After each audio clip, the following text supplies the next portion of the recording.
Today I'm really excited to share with you the latest in anxiety, depression and PTSD treatment. There are two emerging medicines that are gaining momentum in the complementary therapy scene. And this is influencing institutions around the world to look at efficacy. These medicines are psilocybin for depression and anxiety and MDMA for trauma therapy. These medicines are being granted breakthrough therapy designations by the FDA in America. You may be wondering, why would I want to speak about medicines and therapies that are illegal to use and possess in Australia? The simple answer is because I'm more interested in what works than what is legal.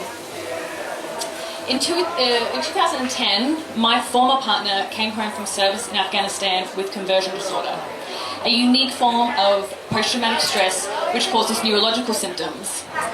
The military's gold standard treatment of antipsychotics, antidepressants and benzodiazepines left him emotionally numb, dissociative and isolated.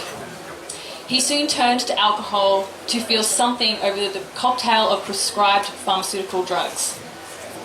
I was continuously dismissed by his psychiatrist when I expressed concern for my partner's well-being. So I began a journey to find him a safe, healthy and effective lifestyle protocol with modalities that typically weren't acknowledged by healthcare practitioners and in some cases weren't even legal in this country. And I wasn't looking for a one-size-fits-all approach. I was looking for ways to improve his overall health and lifestyle, and I was only interested in what worked. This led us on a fact-finding mission that took us to meet, interview and learn from world-leading experts, professors and doctors in mental health research. From Amsterdam in the Netherlands to California, Oregon, Arizona, Colorado, Texas, Ohio, Vermont and Washington DC in the US, and then back to Australia and on to Canberra to advocate politically for medicinal cannabis legislation. This was the beginning of Weeded Warrior, Australia's only ex-service organisation advocating for veterans' access to medicinal cannabis. As a result of this work, in 2018, the Department of Veterans Affairs accepted medicinal cannabis as a treatment option. Now, this journey wasn't all just about my former partner. It would be remiss of me to not mention my own struggles with mental health and the experience I had with the standard pharmacological approach and talk-based therapy. My earliest memories of feeling anxious and depressed are from young as 5 years old. I was an extremely sensitive child, both emotionally and intuitively, and I mostly felt overwhelmed by other people's emotions. It was during my teenage years, which were full of angst, low self-esteem and low self-worth, that I was first prescribed an antidepressant. Not long after, I became suicidal. I couldn't get out of bed, I had no energy, I was highly emotional, I couldn't focus or concentrate, and I soon dropped out of high school. Needless to say, I didn't last on these drugs for long, but then I discovered that the effects of coming off these drugs was a nightmare in and of itself. So by the time I was in my late teens and early 20s, I had modified my lifestyle enough to function, but I was by no means addressing the root cause of trauma. I didn't do that until many years later.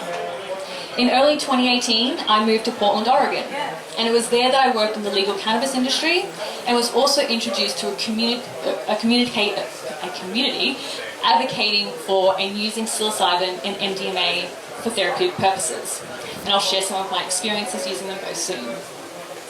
There are a few things I want to state very clearly before I continue. First of all, I'm not a healthcare practitioner and I'm unequivocally not giving health advice. I'm also not a practitioner in these modalities and I'm not advocating you to do these things or to break the law. And lastly, while I'm not here to criticise the government, the Therapeutic Goods Administration or Big Pharma, I know you're all independent, intelligent, free thinkers and completely capable of making your own decisions about which political parties you align to. But I'm also sure that many of you want to see more drug law reform and more progressive, legitimately safe and effective mental health care treatment modalities. So in regards to the government and their medical institutions and chief health officers and their friends at the Therapeutic Goods Administration, I have witnessed firsthand from the front lines how slow, convoluted and drawn out the federal legislation process was to over-regulate medicinal cannabis in such a way that is difficult to navigate, expensive, exclusionary, and left to the discretion of mostly uninformed and naive doctors and dispensed by pharmacists who are mostly too inexperienced to do so. So personally, I have many concerns around the government's, the Office of Drug Control and the Therapeutic Goods Administration and their ability to regulate these medicines in a safe, timely and affordable manner. The purpose of this talk is to remove bias and taboo and to highlight where there may be ignorance and misinformation. This is a passion project for me because unlike many of the authorities and the so-called experts making decisions on these medicines, I have actually personally used these and gained enormous positive benefits in my life. My intention is not to point anyone in the direction of where to find these medicines or these practitioners. As an advocate, that's not my job. My intention is to help take this conversation out of the dark, shadowy corners and to shine a bright light on these life-changing and potentially life-saving medicines and therapies that can unfortunately continue to be demonized. We have experienced a global pandemic over the last few years that has saturated the media, but there is another pandemic that we have not been hearing so much about, and that is the pandemic of declining mental health. In the year following the COVID pandemic breakout, global sales of antidepressants rose a staggering 28%. That equates to an additional 43 million people using antidepressants in the US. The mainstream medical model for mental health treatment begins with pharmaceutical intervention like antidepressants alongside talk therapy and as a last result, electroconvulsive therapy, because they're still doing that. These medicines are nothing more than a band-aid solution and develops dependency which has kept people depressed, disempowered and addicted. Over the last 50 years, psychiatry has had little impact treating anxiety, depression and trauma. Their best efforts have resulted in big problems with addiction to Valium-like sedatives and unjustified overprescribing of antidepressants and a flagrant disregard for therapeutic guidelines when it comes to antidepressant therapy. The global antidepressant market is worth $15 billion, and we are beginning to see a growing number of people discouraged by the efficacy of these pharmaceuticals and turning towards alternate and safer options. It is important to mention that despite what we're being led to believe, depression is not caused by a chemical imbalance or low serotonin. Instead, it is predominantly caused by a person's circumstances and life events and/or lifestyle factors such as poor diet, isolation, financial pressures, vitamin D depletion, work and relationship dissatisfaction, just to name a few. In long-term scientific studies, antidepressants have repeatedly been shown to worsen the course of mental illness. That's because antidepressants were never meant to be a long-term solution for mental health treatment. In fact, according to the pharmaceutical companies themselves, they are not to be prescribed for longer than 6 months and should only be given in conjunction with talk therapy. Antidepressants have a well-established history of causing akathisia-induced impulsivity and violent side effects, including suicide and homicide. The fact that many doctors fail to inform patients of the risks of akathisia, which is a severe agitation, liver damage, diabetes, dementia, bleeding, weight gain, sexual dysfunction, and reduced cognitive function, in my opinion, is not giving full informed consent. The myth of chemical imbalance gives many people permission to not look at the reasons underlying their depression and gives false hope for the safe resolution of mental health conditions. What's also overlooked by mainstream medical professionals is how extremely difficult it is to come off an antidepressant. Besides alcohol and opiates, they are known to be among the most difficult drugs to taper from. The average length of time withdrawal persisted for those who had been prescribed SSRIs was more than 90 weeks. That's almost 2 years. It is also well documented that tapering off an antidepressant, even safely and under the watchful eye of a healthcare professional, can cause antidepressant withdrawal syndrome, where adverse effects can include anxiety, mood swings, dizziness, digestive issues, pain, heart palpitations, insomnia, restless legs, and brain zaps, which, like I mentioned, can last anywhere from months through to years. Add to this an increased risk of suicide, and you're beginning to get the picture. While there may be some patients who don't experience coming off SSRIs, for others it can be assigned to restart their medication out of concern that their depression is coming back or because the pain and discomfort is intolerable. While I admit more scientific research is needed, microdosing psilocybin could be a protection against this and may be a supportive tool to help the hundreds of thousands of people attempting to withdraw from SSRIs worldwide a safe, effective and natural way to do so. With Big Pharma making $15 billion a year, the question is, where is the incentive for them to look for safe, natural and patent-free treatment options for the masses? There are limited scientific studies on the effects of microdosing psilocybin, with researchers focusing their time, attention and funding on macrodosing. These studies are important and are showing great promise in treatment-resistant depression, particularly among terminally ill patients. Another really exciting and unsuspecting outcome is that it is showing that high-dose psilocybin can increase openness, one of the 5 dimensions of personality. That is, openness to new ideas, values, non-conformity, imagination, aesthetic appreciation, novelty-seeking, and creativity. And in a mainstream society which is sadly embracing cancel culture and becoming less and less open to opposing ideas and opinions, in my belief, this is a very positive discovery. So if high-dose psilocybin can reduce treatment-resistant depression and potentially open a closed mind, what are the benefits of microdosing? The practice of microdosing involves ingesting a subhallucinogenic dose of psilocybin, usually about 1/10 of a typical tripping dose. And the most common ways to ingest it is in capsule form or as a tea. There are no classic psychedelic effects. Microdosing, by definition, is subsensory. If you take a microdose of psilocybin mushrooms and you feel an effect, that's not microdosing. The whole point of microdosing is to subtly improve your mood, energy levels and thought patterns just slightly above your baseline levels. You should still feel sociable and be able to complete all your normal day-to-day tasks. Microdosing has recently been growing in popularity, and the number of anecdotal reports from the underground community of citizen scientists and popular media accounts has been thriving, with some online microdosing communities having grown to the tens of thousands. This public interest speaks to a social need for scientific studies to inform the public about the effects of microdosing. Citizen scientists report many benefits from microdosing and relatively few risks. But don't take my word for it. According to a study by T. Anderson and colleagues from the University of Toronto in Canada, which asked a sample of 278 real-world microdoses on microdosing benefits and challenges, the benefits reported included improved mood, such as happiness, well-being, peacefulness, reductions in depression symptoms, improved outlook, appreciation of life, optimism, spiritual and emotional insights, and being more in touch with emotions.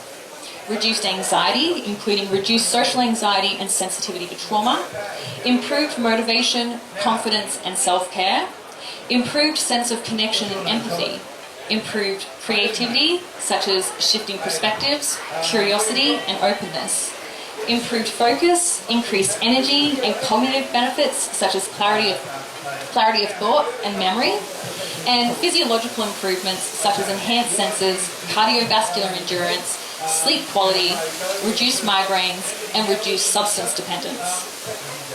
Other perceived benefits of microdosing that were reported is the ability to control the dose. So unlike pharmaceutical interventions, where you can very easily and quickly become dependent upon them for years, if not decades, this emerging medicine empowers the individual to take control of their daily personal mental health requirements.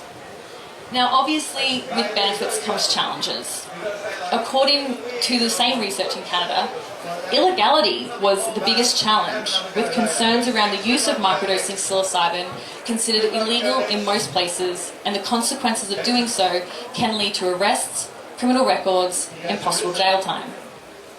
This is certainly something to take very seriously here in Australia, where psilocybin is a Schedule 9 prohibited substance.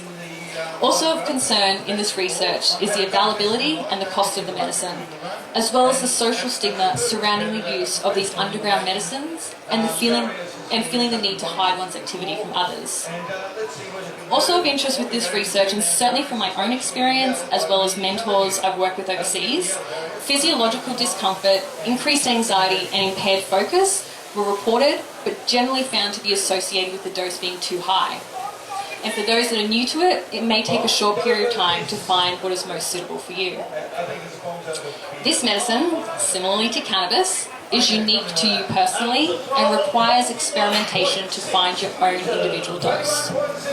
There has been limited anecdotal reporting on adverse events associated with microdosing psilocybin. And for those that are on antidepressants or SSRIs, the benefits may not knowingly be felt, but I've certainly seen it among my Portland community that it can be very helpful in supporting people in the process of reducing or tapering off psychotropic drugs. Again, I'm not advocating or endorsing the use of psilocybin, nor do I recommend coming off any antidepressant or SSRI without your support of your prescribing healthcare practitioner. How do you know if microdosing is working for you? You'll feel better or more content in some or many areas of your life. Some people report feeling happier, singing, dancing, and laughing more. Others report more positive thinking and less negative thoughts. But again, the changes will be really subtle, especially in the beginning. So journaling and checking in with your body by asking yourself how you are feeling and noticing the changes in your mood and energy is the best way to keep track of your results. Being patient with it is important. This is not a quick fix, nor is it the cure. When starting out, it is recommended taking CBD alongside your microdose. As we know, CBD is a proven anti-anxiety medicine, and the two work synergistically together. A simple Google search is all you need if looking for information, research, or protocols around microdosing psilocybin. Again, don't take my word for it. I recommend you do all your own research. This is how we begin to take responsibility for our own health and healing, and in turn, we can take our power back. While I was putting this talk together, a new study by Paul Stamets was released.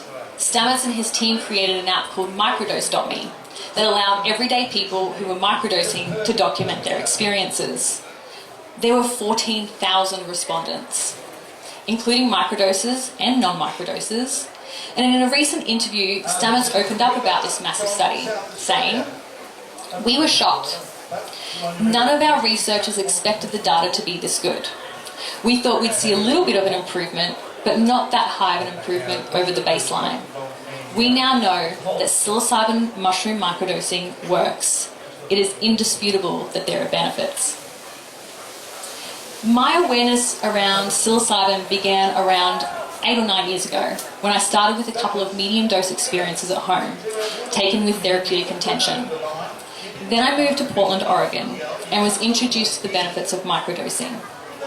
I can report that the benefits I experienced included improved mood, more energy, increased positive thoughts, better overall days, and a quieter internal critic in my mind.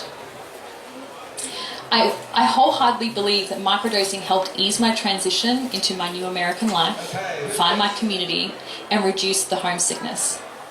Again, this was in a state that had voted to decriminalise psilocybin, and it was fairly acknowledged and tolerated as an acceptable tool for mood enhancement, certainly among communities of psychonauts and citizen scientists.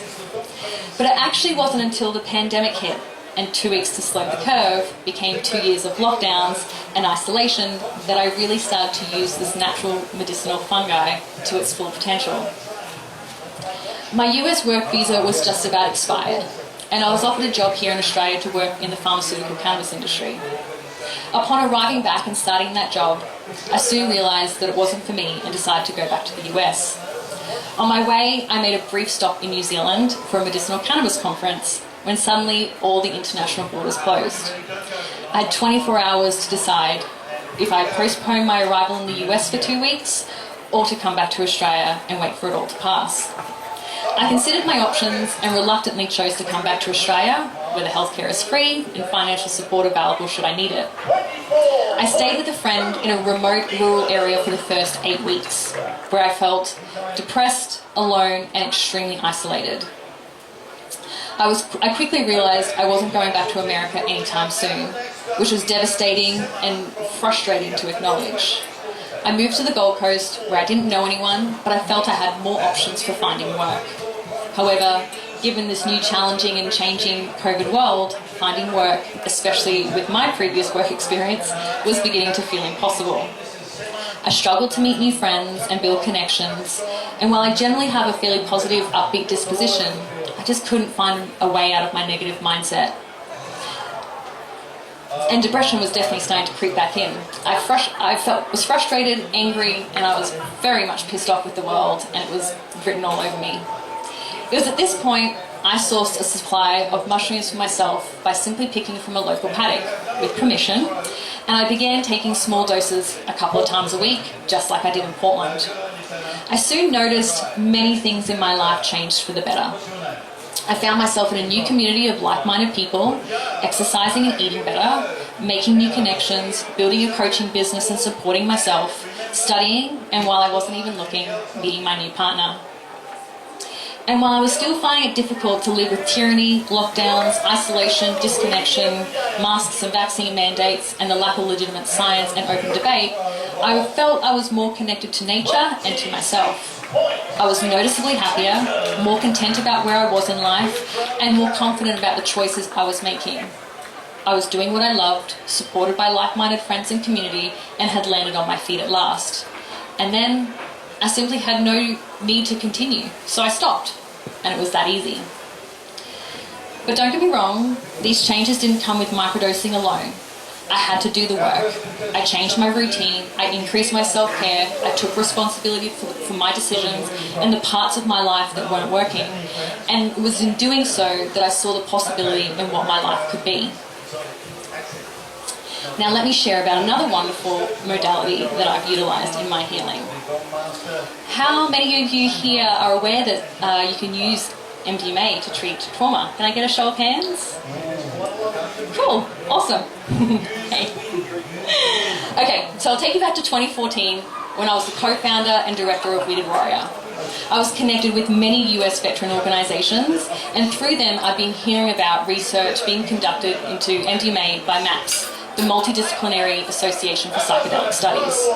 And while I considered myself to be fairly open-minded, my considerable experience in drug use still had me somewhat sceptical. That was until I met Rick Doblin, the founder of MAPS, in 2016 that I really took an avid interest in it. My former partner and I had been invited to speak at a conference in Portland, Oregon about PTSD, flotation therapy and cannabis. Rick was also a speaker at the event. He came up to us backstage after we finished sharing our story. We all introduced ourselves, and he asked if we'd ever used MDMA before. Now, one thing I haven't shared with you yet. Prior to me learning about the benefits of cannabis in 2011, I was completely against drugs. Completely. I said no every time. Anyway, back to Rick. He asks, have you ever used MDMA before? I'm like, are you crazy? Never. Absolutely not, Rick. But I replaced my judgment with curiosity. After all, his passion and his research was very convincing, and he was impressed with our work and dedication to finding alternative methods. Rick was very encouraging of us to pursue this therapy when we returned to Australia. This was soon to be the catalyst I needed for my life to change, and I'll share a little more about my experience soon. Like I mentioned earlier, the epidemics of depression, anxiety, PTSD, addiction, and chronic pain are simply expressions of a psychiatric system that is largely devoid of effective and innovative methods to deal with the deeper issues underlying the symptoms. These underlying issues are core emotional wounds, unmet needs of the psyche, isolation or disconnection from one another, and nervous systems stuck in fight or flight. Just to name a few, there are many more. Thanks to MAPS, we now have another tool that can greatly help alleviate so much suffering that our current system does not address. And in the specific case of post-traumatic stress, the data is irrefutable. MDMA therapy works. When it comes to treating chronic severe PTSD, the current model of psychotherapy and medication has a roughly 35% improvement rate. Now compare this to chronic severe PTSD treated with MDMA therapy that has a roughly 70% cure rate. Cure meaning the patient no longer even meets the criteria for a PTSD diagnosis.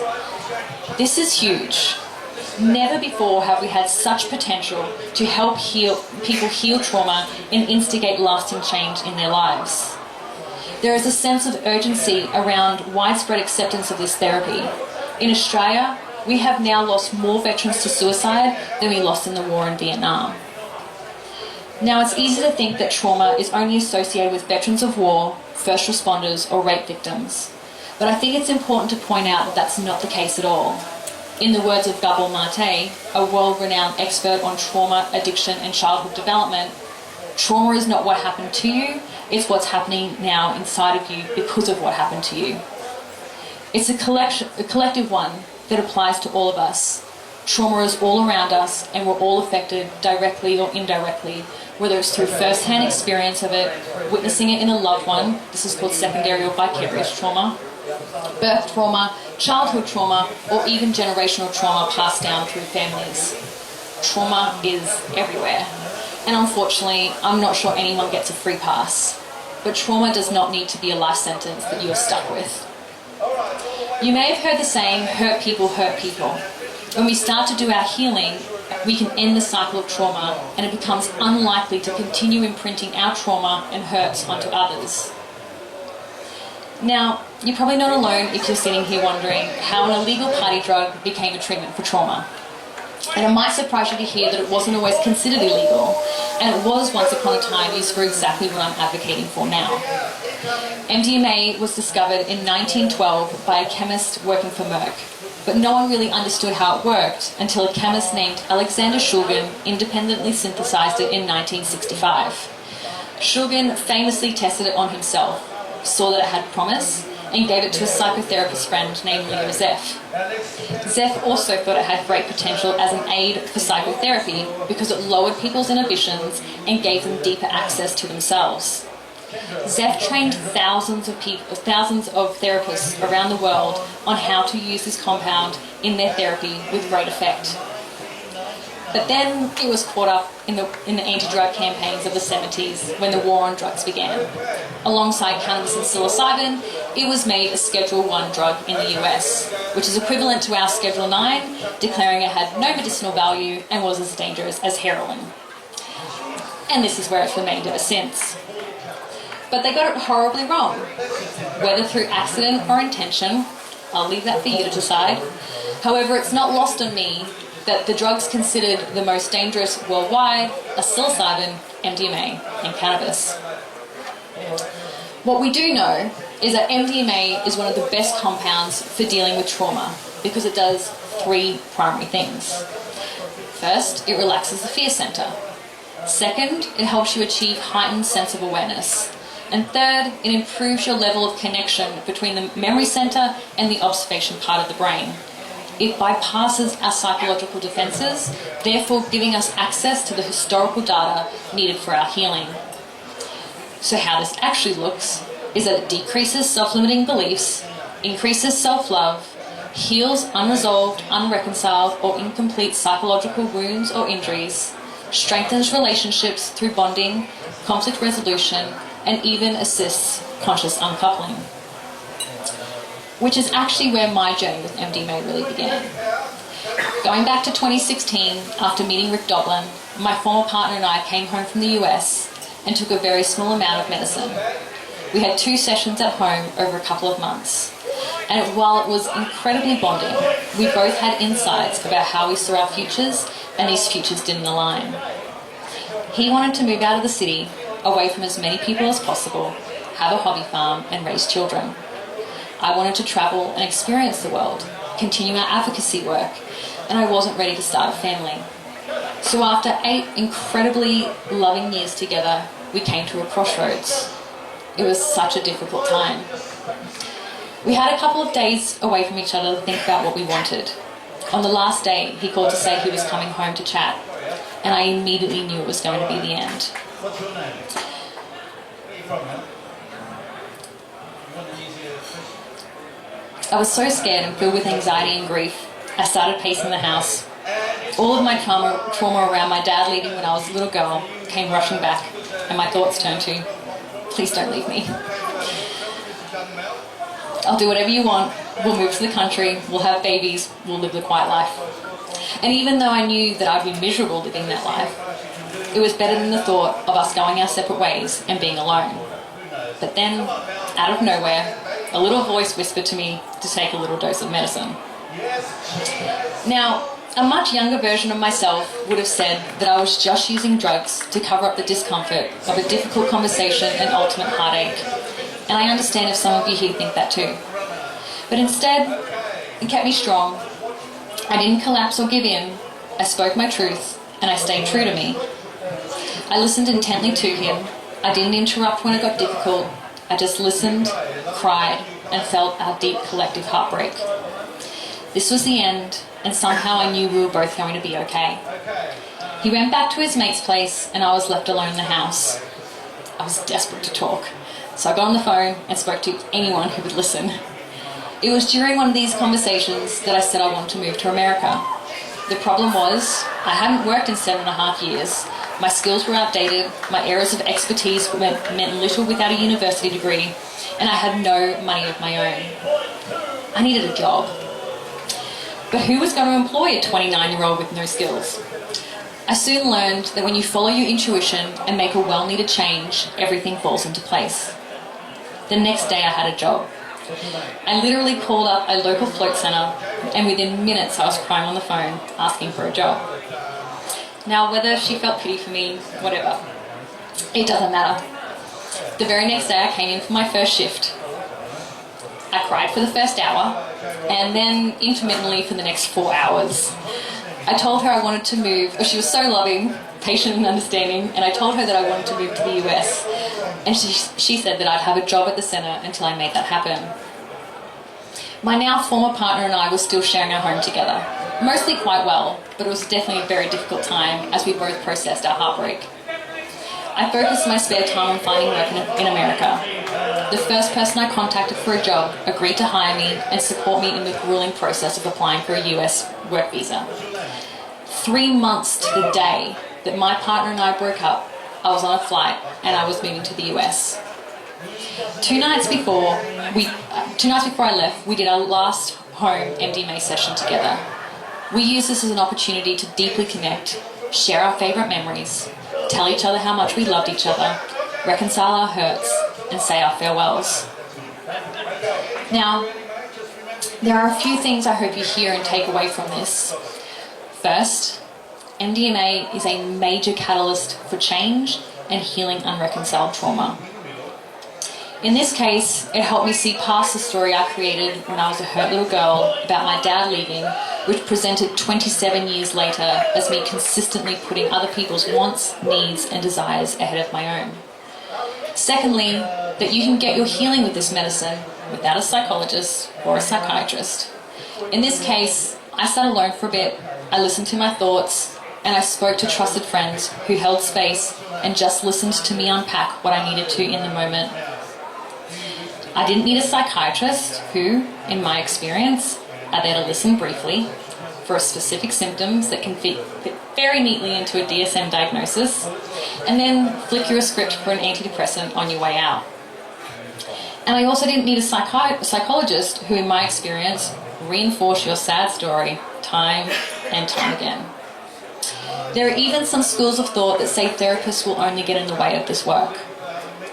Since then, thanks to being in America, I've actually had another 4 therapeutic sessions facilitated by a trained facilitator. Not a psychiatrist, psychologist, shaman, or healer. A trained facilitator who is safe, trusted, experienced with this medicine, and intentionally stayed out of the way so that I could heal myself. I empowered myself by becoming my own healer. I no longer outsourced my healing to others. It has been an intense process for me, but has taught me more about myself and allowed me to actually break the cycles of trauma more than any other therapy has done. And I have more than 15 years of talk therapy under my belt, which did nothing more than continue to perpetuate and reinforce my sad stories. So I think now is a good time to talk about safety, which policymakers continue to dispute. A supervised session is very safe, provided you have built solid rapport, discussed your intentions, and checked there are no contraindications. A facilitator is nothing more than a safe space holder and a witness to your healing. MDMA usually makes you feel like you drank a double espresso, your heart rate and blood pressure go up some, your body temperature slightly increases, you may get a light tremor, and you may even have some large somatic releases. And from there, it generally creates a feeling of love, well-being, and safety. Coming out from this experience, you're more compassionate, more empathetic, more generous, and kinder towards yourself and others. Statistically, a single therapeutic dose of MDMA is as safe as riding a horse or drinking a glass of wine. And it's certainly safer than riding a horse and drinking a glass of wine. But in all seriousness, there are still some medical and mental health contraindications, such as if someone has severe heart issues like very high uncontrolled blood pressure or advanced heart disease. There are rare issues with liver disease, making it challenging to metabolize the medicine. And if you're prone to chronic, severe, or poorly controlled seizures, MDMA could make it more likely to experience another episode. Lastly, the biggest potential for danger comes if you take MDMA when you're on antidepressants or monoamine oxidase inhibitors. If you take MDMA while on these drugs, it can cause some serious problems, including serotonin toxicity. While to some, it may appear that I am reckless, or a rebel, or a trailblazer, however you see me, I'm actually driven by research and science. And sure, we've all seen recently, science can be subjective. But I'm also driven by common sense. And common sense tells me we need to change the system immediately. It's thought, Einstein once said, the definition of insanity is doing the same thing over and over again and expecting different results. We have been treating mental illness the same way for more than 50 years, and it has left us sad, depressed, judgmental, angry, suicidal, addicted, fat, disconnected, and disempowered. We've handed over our power, health, and happiness to those in white coats who claim to understand our own psyche better than we do. And we have been tricked into believing our unhappiness is not from our individual and collective trauma, but rather because we have a chemical imbalance. And that, luckily for us, Big Daddy Pharma swoops on in with a solution, a pill, with black box warnings of suicide and crippling depression. Einstein is also thought to have said, logic will take you from A to B, but imagination will take you anywhere. So let's imagine for a moment. What if we all had the opportunity to heal from our own trauma? What if we could put an end to our generational trauma? For that, I think we need a brand new culture. And one way we can create a new culture is to transform our language, especially around words like drug and medicine. Because it's clear nobody in charge knows what the heck they're talking about. Now, what sort of culture do we want to imagine? When it comes to treating our mental health, we want to imagine a culture where every compound is made available to us, no matter where it comes from, and especially when it comes from nature. And we don't want these decisions to be the domain of governments and corporations in their attempts to illegitimize nature. As we step out of the shadows of the last few years and into the emerging light, we must rely less on governments and demand more of ourselves. Finally, I've spoken a lot about my first partner here, my first love. There's one more thing I want to share. 3 weeks ago, my second love, my American partner, who I was with for almost 2 years, died suddenly and unexpectedly. We were still very close and we had a wonderful friendship. The pain of this loss, the grief, the anger, the confusion has absolutely brought me to my knees. I honestly believe If it weren't for this medicine work that I'd done during my time in America to heal my trauma, I would not have been as strong, resilient, or resourced as I was to deal with this. In fact, I'd say I've never felt stronger or more proud of myself. When you do this sacred healing work, I believe it allows you to be so much more resilient in dealing with life's future curveballs. If there is one thing I wish for you to take away from today, it is that everyone deserves their healing with whatever modality they feel called to. Again, it's not up to governments, politicians, bureaucrats, or even law enforcement to stop anyone from getting their healing. Nor should they ever tell us how or what we can use to do so. It's time for us all to take a stand for our healing, health, and wellness. Because if you don't stand for something, you'll fall for everything. If you are looking for more information and education, there are some excellent documentaries, website resources, and books, such as the How to Change Your Mind series on Netflix, which is also a book by Michael Pollan, a book by the name A Dose of Hope by Dr. Dan Engle, and of course, MAPS is a wonderful online resource. Closer to home, I recommend getting in touch with and following the work of PRISM, the Australian Psychedelic Society, and Ethnogenesis Australis. These are the leading organisations in Australia for plant-based medicine, education, research, advocacy, and community. And if you wish to see legislation changed and access to plant medicines made legally available, I suggest, like I did with cannabis for many years, that you continue to write to your local, state, and federal MPs to express, or rather demand, more progressive drug law reform. Do I have time for questions? No? Sure, yeah, absolutely. And yeah, I will just hang around, but I do just would really love for you to keep in mind that I'm just an advocate. I'm not here to help you, I'm not your hookup or to help you find any underground access. Thank you so much.